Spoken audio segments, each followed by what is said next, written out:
Hydrogen ഉപയോഗിച്ച് ഓടുന്ന ലോകത്തെ ആദ്യ ബസ് പുറത്തിറക്കി സൗദി അറേബ്യ. ഹ്യുണ്ടായ് മോട്ടോർ ഗ്രൂപ്പിന്റെ സഹകരണത്തോടെയാണ് പദ്ധതി. കഴിഞ്ഞ ദിവസം നിയോമിലായിരുന്നു വിജയകരമായ പരീക്ഷണോട്ടം.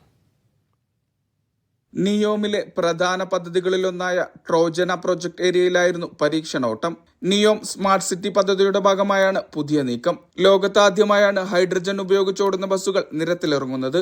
ഹ്യുണ്ടായ് മോട്ടോർ ഗ്രൂപ്പിന്റെ സഹകരണത്തോടെയാണ് പദ്ധതി. കഴിഞ്ഞ വർഷം സെപ്റ്റംബറിലാണ് ഇതിനായുള്ള കരാർ പൂർത്തിയാക്കിയത്.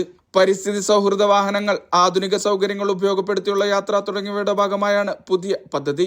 ഫാസ്റ്റ് റീഫില്ലിംഗ്, ഇന്ധന ലാഭം, ശബ്ദ മലിനീകരണം തടയുക തുടങ്ങിയവ പദ്ധതിയുടെ പ്രത്യേകതയാണ്. പരീക്ഷണ ഓട്ടം വിജയകരമായി പൂർത്തിയാക്കിയതോടെ സൗദിയുടെ വിവിധ പ്രദേശങ്ങളിൽ പദ്ധതി നടപ്പാക്കാൻ ഒരുങ്ങിയിരിക്കുകയാണ് കമ്പനി. Mishal Cherpulassery, media 1, Riyadh.